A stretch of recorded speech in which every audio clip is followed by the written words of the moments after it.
আমরা তো বলছি যে নুসরাত হত্যা মামলার রায় হয়েছে এবং সেই রায়ে তাদের পরিবার সন্তুষ্টি জানিয়েছে। আহ, এটা নিয়ে একটু পরে আসছি। তার আগে যদি আমরা বলি সন্তুষ্টি জানানোর সুযোগটা কোথায়?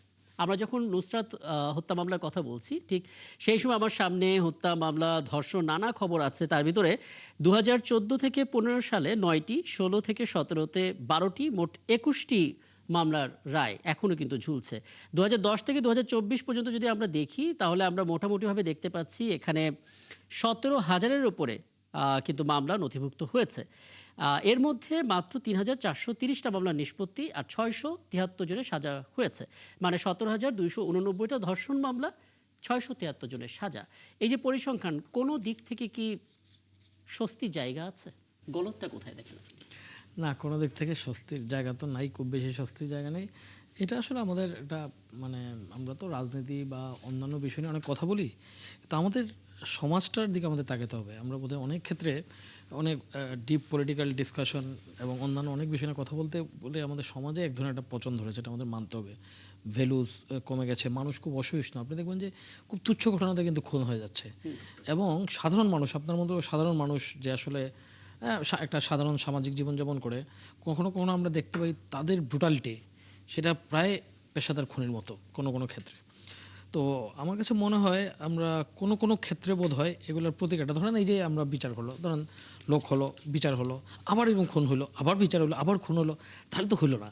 মানে জিনিসটা তো এই এই অপরাধের শাস্তিগুলো কিন্তু দেয়াই হয় এজন্য যে একজনের শাস্তি দিলে অন্যরা কমবে। যেমন মৃত্যুদণ্ডের ক্ষেত্রে পৃথিবীর অনেক দেশ, অনেক মানবাধিকার সংস্থা অনেক দেশ এটা বাদ দিয়ে দিয়েছে, কিন্তু তারপরেও যারা মৃত্যুদণ্ডটা রাখতে চায় তাদের যুক্তিটা হচ্ছে যে মৃত্যুদণ্ডটা হলে কী হবে, একজন মানুষের জীবন গেল, বাট বাকি এরপর ওই ভীতিতে অন্যরা কাজ করে। কারণ কারণ যাকে আপনি মৃত্যুদণ্ড দিলেন সে তো আর রেমেডির সুযোগ নাই, তার তো আর কারেক্ট শোনার সুযোগ নাই। কিন্তু আসলে সত্যিকার অর্থে যদি দেখেন বাংলাদেশে মৃত্যুদণ্ডের রেট কিন্তু অনেক বেশি আমাদের দেশে, স্পেশালি আমাদের লোয়ার কোর্টে যদি আমরা মৃত্যুদণ্ডের রেট দিই, it's very high, maybe the highest in some consideration. কিন্তু তারপরে তো আমাদের অপরাধ কমছে না। তাহলে বুঝতে হবে যে আমাদের এই জুরিসপ্রুডেন্স বা আমাদের লিগাল সিস্টেমে আমরা যে বিচার করছি সেই বিচারের প্রভাবটা আসলে সমাজে তাহলে পড়ছে না। হয়তো বিচারটা মানুষের মনে করে সৃষ্টি করছে না, অথবা হয়তো মানুষ মনে করছে যে আচ্ছা আমি পার পেয়ে যেতে পারি। হয়তো যারা বিচারের আওতায় আসছে তার বাইরের বেশি লোক হয়তো এর বাইরে থেকে যাচ্ছে, তার ফলে মানুষের মধ্যে এরকম একটা ধারণা পৌঁছেছে কি না যে না সবাই তো ধরা পড়ছে না, আমিও ধরা পড়বো না যে অপরাধ করছে, এরকম অনেকগুলো জিনিস। অথবা আমরা যথেষ্টভাবে সামাজিকভাবে সচেতনতা তৈরি করতে পারছি না, কারণ অপরাধ ঘটা তো শাস্তি তো হচ্ছে অনেক পরের পার্ট, ধরবেন মানুষ শাস্তি দেবেন, কিন্তু এই অপরাধগুলো যে অপরাধ করা এটা কীভাবে আসে, এটা ভ্যালুস থেকে আসে, নৈতিকতা থেকে আসে, এটা সমাজের অনুশাসন থেকে আসে, মানুষের মধ্যে তৈরি হওয়া মানবিকতা বোধ থেকে আসে, সেইগুলা কিন্তু আগে। আইন করে শাস্তি দেওয়া এটা হচ্ছে কিন্তু আসলে পরের স্টেপ। এটা তো মানে আপনি এটা দিয়ে ইয়ে করতে পারবেন, প্রোটেক্ট করতে পারবেন, কিন্তু এটা তো রিয়েক্টিভ, আসলে প্রোয়েক্টিভ জায়গা সরি সেইটা আমাদের সমাজে মিসিং হয়ে গেছে। কিন্তু এই পার্টিকুলারলি একটা লাইন আমি বলি, এই পার্টিকুলারলি এই বিচারে আরেকটা মজা জিনিস আছে যেটা আমরা আমার মনে হয় যে দেখেন 16 জনের মধ্যে কিন্তু 14টা লোককে আপনি হাইকোর্ট ছেড়ে দিয়েছে, এবং তাই নয়, হাইকোর্ট কিন্তু অত্যন্ত কঠোরভাবে যিনি বিচার করেছিলেন তার বিচারিক 16 আসামিকে মৃত্যুদণ্ড দেওয়া হয়েছে। হ্যাঁ, এই 16 আসামিকে মৃত্যুদণ্ড দেওয়া হয়েছিল। হাইকোর্টে কি হলো, হাইকোর্ট হচ্ছে 2 জনেরটা টিকলো, 14 জনটা বাদ। তার মানে এবং যিনি দিয়েছিলেন তাকে কিন্তু তার ভর্ৎসনা করেছেন, তার বিচারিক ক্ষমতা কেড়ে নেওয়ার নির্দেশ দিয়েছেন হাইকোর্ট। এবং এই যে 14 জন, এরা কিন্তু 7 বছর ধরে এরা কিন্তু এদের জীবন থেকে এখন নির্দোষ, কিন্তু 7 বছর কে ফিরিয়ে দেবে? এখানে কোয়েশ্চনটা হচ্ছে আমাদের লোয়ার কোর্ট, এবং এটা বলেছেন মিডিয়া ট্রায়াল, আমরা যে বিচার যে কোনো ঘটনা ঘটলে কিন্তু আমরা যেটা তাড়াহুড়া করি বিচারের জন্য, তাড়াহুড়া এবং মিডিয়ার যখন চাপ থাকে সেগুলো দেখবেন খুব দ্রুত হয়ে যায়, দ্রুত হয়। এই দ্রুত করতে গিয়ে কিন্তু অনেক টেকনিক্যাল ফল্টস থাকে, ত্রুটিপূর্ণ থাকে, চার্জশিট অনেকগুলো জিনিস ইগনোর করা হয়। হাইকোর্টে গিয়ে যখন প্রপার লিগ্যাল ব্যাটেলটা হয় তখন না অনেকগুলো আটকে যায়, এবং আমাদের আমি আসলে আমাদের আইনের মানুষ 1/3 যারা, মৃত্যুদণ্ড মানে কি 20 বা 25% হ্যাঁ, টিকে। আইনের মানুষ যারা, তাদের কাছ থেকে আরেকটু ব্যাখ্যাটা বোঝার চেষ্টা করি। স্পেশালি মামলা জট নিয়ে আমি একটু কথা বলতে চাই। নীলুফার চৌধুরী মনি, আপনার কাছে একটা বিষয় শুরুতেই একটু জেনে নিতে চাই। মানে 7 বছর আগে যেই সময়টা ছিল, সেই সময়ের প্রেক্ষিতে আমরা দেখতে পেলাম 16 আসামিকেই লোয়ার কোর্টে মৃত্যুদণ্ডের রায় দিয়ে দিল। এটা কোন প্রেক্ষাপটে ঘটে থাকতে পারে? মানে যাচাই বাছাই বা যুক্তিতর্ক বা সাক্ষী উপযুক্ত ছিল না, নাকি তড়িঘড়ি করে আসলে বিচারটা শেষ করতে চেয়েছিল? মানে আপনার আইনের দৃষ্টিতে আপনার অবজারভেশনটা কি? ধন্যবাদ আপনাকে, যারা দেখছেন এবং আমার সাথে যারা আছেন সবাইকে শুভেচ্ছা। জি। দেখেন, একটা মামলা চলে হলো তার মেরিটের উপর, তার উইটনেসের উপর, তার অন্যান্য যে প্রাসঙ্গিক অপ্রাসঙ্গিক যা যোগ করা দরকার হয় সেগুলোর উপর। এখন হঠাৎ করে রায় যদি এতগুলো মানুষের যদি ফাঁসির অর্ডার হয়, সেখানে যদি সেই এভিডেন্স যদি থাকে তাহলে হতে পারে। এখন আমি না দেখে বলতে পারবো না আজকে এই রায়টা বোধহয় জি, হয়েছে, বাট আমি যখন কথা বলছি আমি দেশের বাইরে এখন। আমি সারাদিন সেমিনারে ছিলাম এই দেশে, যে কারণে আমি এই খবরটা মানে সম্পূর্ণ ডিটেলটা পড়া আমার দ্বারা সম্ভব হয় না। বুঝতে পারছি। আমি তো আমি আমি আসলে সামগ্রিকভাবে আলাপ করি, তাহলে হয়তো আপনার কথা বলতে সুবিধা হবে। একটু পরে আমি নিশ্চয়ই যখন আপনার কাছে আসবো তখন সামগ্রিক ইস্যুতে আলাপটা করব। আমি একটু স্যার সাজ্জাদ আলী আপনার কাছে একটা বিষয় একটু জানতে চাই। প্রথম কথা হচ্ছে আমাদের অপরাধের পর বিচার সবাই প্রত্যাশা করে ভিকটিমের দিক থেকে, এবং আমরা দেখতে পাচ্ছি এটা একটা নিয়মিত চিত্র হয়ে গেছে। কোনো একটা হত্যাকাণ্ড, কোনো একটা ধর্ষণের ঘটনা যদি চাঞ্চল্যকর পরিস্থিতি সৃষ্টি না করে, মিডিয়া যদি খুব বেশি সেটা নিয়ে রিপোর্ট না করে, সাধারণ মানুষের মধ্যে ক্ষোভের যদি জন্ম না হয়, সেটা আসলে আলোর মুখ দেখে না বিচার কাজে। মানে ঘুরে ফিরে কেন এই জিনিসটাই হয়? ধন্যবাদ। ধন্যবাদ একাত্তরকে এবং আমাকে যারা শুনছেন এবং আমার সহ আলোচকদের শুভেচ্ছা। জি, একটু আগে আপনি কি মামলার জটের কথা বলছেন? ডেইলি স্টারের মার্চের দিকে একটা রিপোর্টে জি, ইউএনডিপির একটা রিসার্চের আলোকে দেখেছিলাম যে বাংলাদেশে এখন প্রায় পেন্ডিং মামলা হচ্ছে 46,39,476টা। তার মধ্যে অ্যাপিলেট ডিভিশনে পেন্ডিং আছে হচ্ছে 38,713টা, আর হাইকোর্টে পেন্ডিং আছে প্রায় 5,22,331টা, আর লোয়ার কোর্টে পেন্ডিং আছে এখন মামলা হচ্ছে প্রায় 40,78,000-এর মতো মামলা।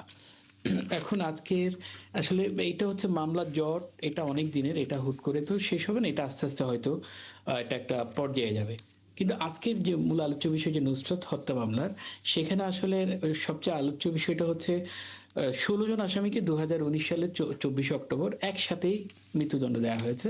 কিন্তু আজকে অনারেবল হাইকোর্ট ডিভিশন যে তার মধ্যে 10 জনকে খালাস দিয়েছেন, 4 জনের যাবজ্জীবনকে কমিয়ে 4 জনের মৃত্যুদণ্ডকে কমিয়ে যাবজ্জীবন করেছেন এবং 2 জনের মৃত্যুদণ্ড বহাল রেখেছেন। এক্ষেত্রে একটা লর্ড ডেনিং এর একটা বিখ্যাত উক্তি আছে, when a judge sit to be a try a case, he himself on trial before his fellow countrymen. যখন একজন জাজ বিচার করতে বসেন, শুধু কিন্তু তিনি বিচার করেন না, তিনি নিজেও কিন্তু বিচারের সম্মুখীন হন তার সামনে যারা বসে আছেন বা কান্ট্রিম্যানদের কাছে। কারণ এই নুসরাত হত্যা মামলায় কিন্তু বিচারকেরও বিচার হলো। কেন জি, হলো? কারণ হচ্ছে উনি উনি তার জুডিশিয়াল মাইন্ড অ্যাপ্লাই করতে ব্যর্থ হয়েছেন।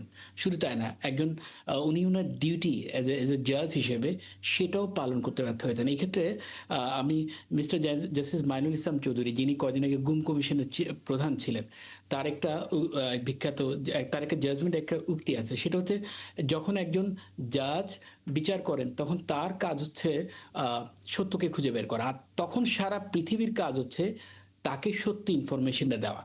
এখন সত্যি ইনফরমেশন পাওয়ার পরে একজন জাজ সাহেবের উচিত টার্গেট থাকা উচিত যে তার জুডিশিয়াল মাইন্ড অ্যাপ্লাই করে সেখানে প্রপার জিনিসটা বের করা। এখন বলতে পারেন যে তাহলে ওখানে 16 জন হলো, এখানে কেন 10 জন হলো, 10 জন খালাস পেলো, বাকিদের অবস্থা হ্যাঁ, তাহলে আমি আমি আপনাকে এটুকু বলতে পারি যে আমাদের যে সহকর্মী মাইনুল মারুফ আজকে যে প্রতিবেদনটা তৈরি করেছেন, তিনি নিশ্চয়ই এটা নিয়ে কাজ করবেন, কারণগুলো খুঁজে বের করবেন।